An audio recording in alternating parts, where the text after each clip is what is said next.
Hello and welcome to new broadcast on TayNinhTV newspaper and radio television station with some latest event in TayNinhTV province and across the country.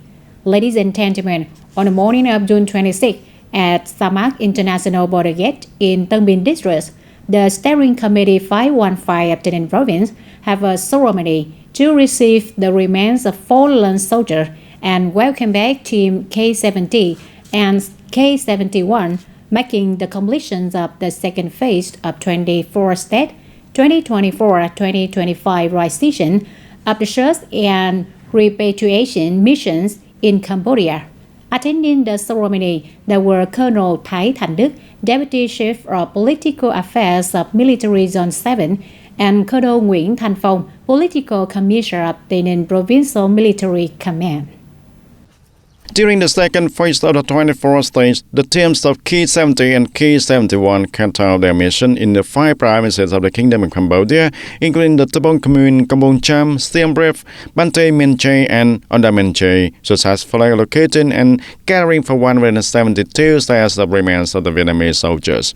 Speaking at the ceremony, the Colonel Nguyễn Thanh Phong emphasized that the search and repatriation of the remains of fallen soldiers is a stark and noble political duty, and it is the responsibility of all officers and soldiers supported by various levels of the government, the sectors and political system of the country, and international friends also. And this thus deeply reflects the nation's moral tradition of when drinking water, remember its source and repay gratitude. And therefore, the two teams are requested to continue closely coordinating with relevant attitudes to thoughtfully organize the memorial and burial ceremony for the remains scheduled on the occasion of the 78th World Wellness and Matters Day.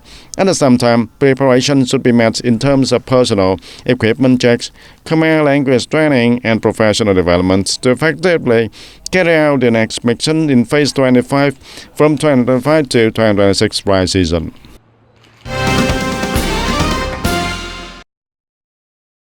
On June 25th and 26th, Bengal District Land Development Center processed the first round of compensation payments to households and organizations affected by the Ho Chi Minh City Mobile Expressway project. The first round included payments of over 115 billion Vietnam dong to 64 households. The total compensation estimate for the section road Bengal district is nearly 305 billion Vietnam dong. As part of the project for land clearance and resettlement in TayNinhTV province, the affected section in Bengal spans 2.2 kilometers, involving land recovery of over 20 hectares across 2 communes of An Than and Lai Thuận.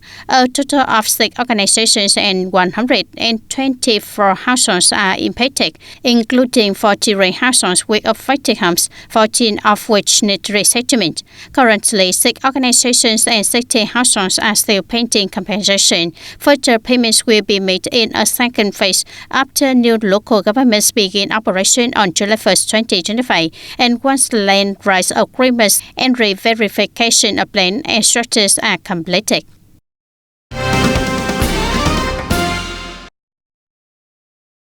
And on the morning of June 26th, Trang Bang Taos Land Development Center made the compensation and resettlement payments for households affected by the Ho Chi Minh City Mobile Expressway project. The section passing through An Than, Gia Lộc, and Lộc Hưng is managed by the Provincial Department of Transport Project Management Bureau. The project affects for 1,161 households and individuals with over 136 hectares of land reclaimed. The total compensation and resettlement cost is over 1,510 billion Vietnam dong, and to date, 847 households have received the compensation, totaling for 1,065 billion Vietnam dong, achieving nearly 73% of the planned progress.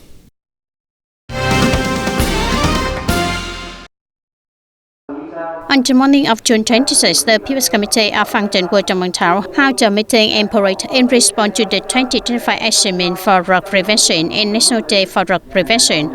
An Than was selected as the provincial pilot location for this campaign. Local drug-related crimes remain complex with increasingly sophisticated and aggressive methods. Currently, An Than World has 10 individuals with documented drug addiction, 17 identified for illegal drug use, and 5 post-rehabilitation cases. Local authorities called on the community to actively participate in drug prevention efforts, protect themselves and their families, and work toward eliminating drug abuse from society. Following the ceremony, many youth union members and armed forces joined a parade, demonstrating their commitment to the anti-drug campaign. Ladies and gentlemen, on June 25th, the Asia Energy Transition Conference 2025 opened in Jakarta, aiming to promote regional and global cooperations in energy transition. The two-day event focuses on strategic priorities, providing a platform for dialogue among governments, businesses, and investors across the Asia-Pacific to share policy experiences and effective collaboration models in energy transition. At the forum, policymakers and the businesses discuss incentives, financial support models, and institutional reforms, and breakthrough technological solutions were also introduced, along with the policy directions for integrating this technology into national and regional energy development strategy. And Kia includes leading global energy companies that are implementing major greenhouse gas storage projects. At this event, we aim to share about our experiences in carbon storage in countries in the region, and we are committed to bringing this technology to Asia and making them a reality, but this requires cooperation and implementation across the region.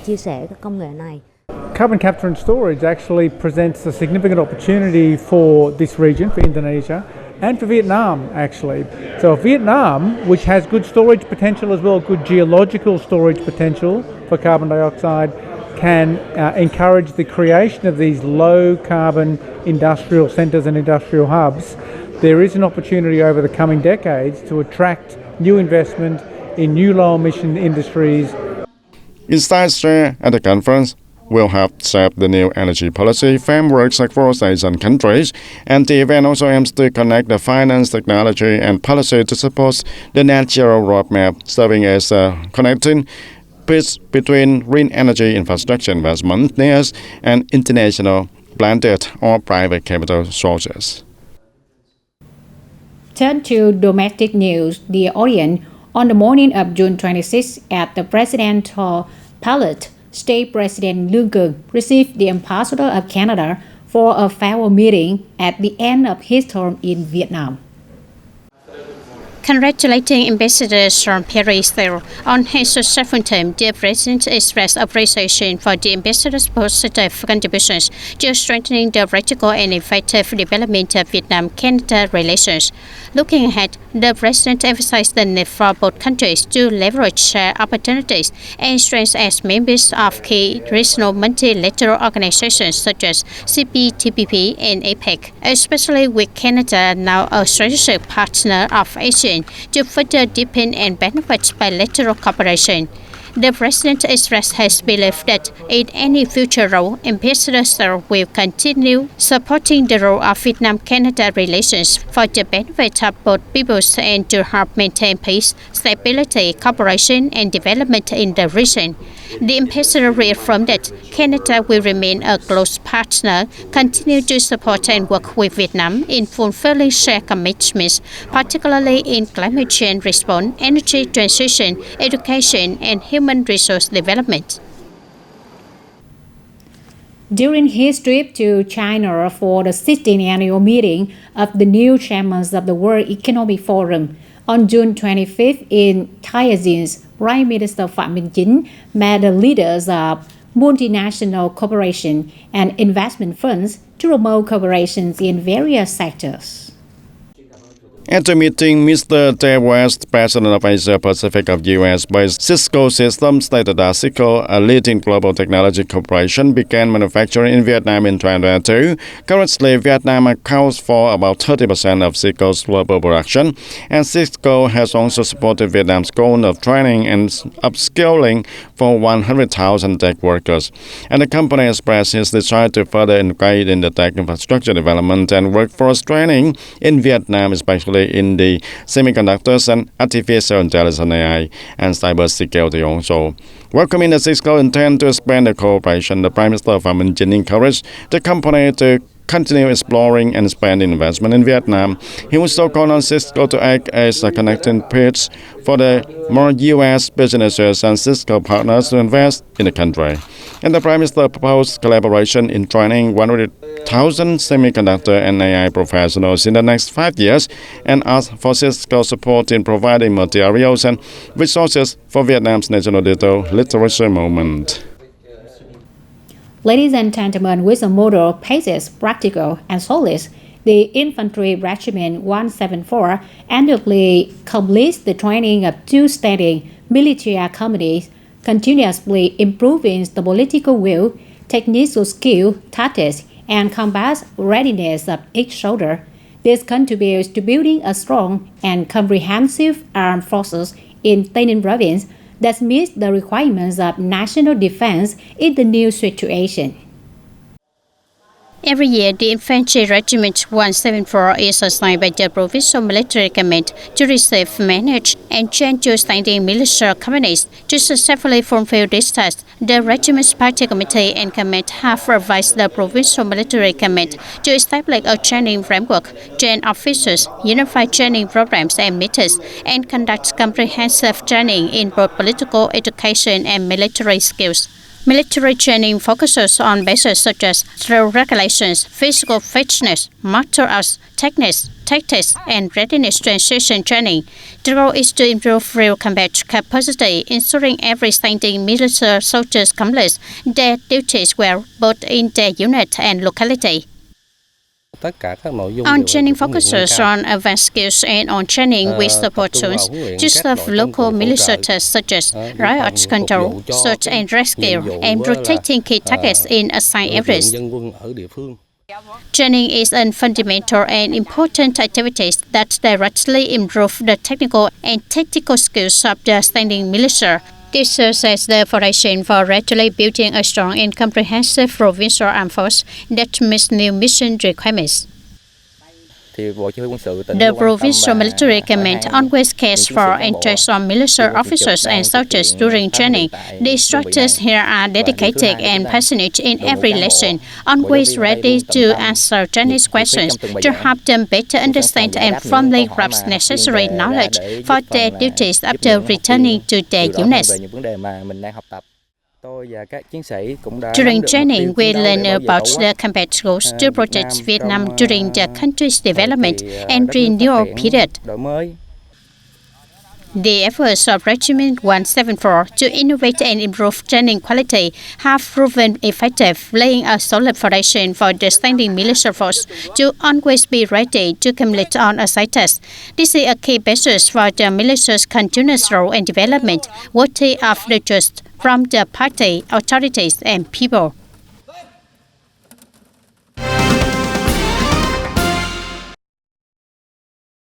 Continuing his participation at the 16th annual meeting of the World Economic Forum and working with China, on the morning of June 26th, the Prime Minister of Vietnam, Pham Minh Chinh, visited the Shanghai Stock Exchange to learn about its operations and the Shanghai International Financial Center. The Prime Minister explored the SSC establishment, development, management mechanisms, operating model, main functions, products, market capitalization, retail, and trading activities.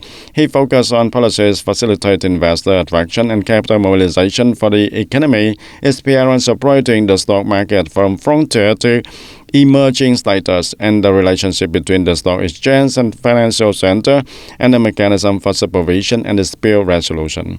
Congratulating the SSC for quickly becoming the world's third largest stock exchange under the party leadership and the state management, the Prime Minister Pham Minh Chinh asked SSC and the Shanghai International Financial Center to support and share experience with Vietnamese Ministry and entities in building the Vietnam's International Financial Center and developing Vietnam's young stock market from frontier to emerging status and managing and operating exchanges, building the market infrastructure, and especially advising on policies to attract investors and mobilize capital for the economy. And he emphasized the close cooperation with Vietnam stock exchanges and financial centers and assistance in training human resources in this field.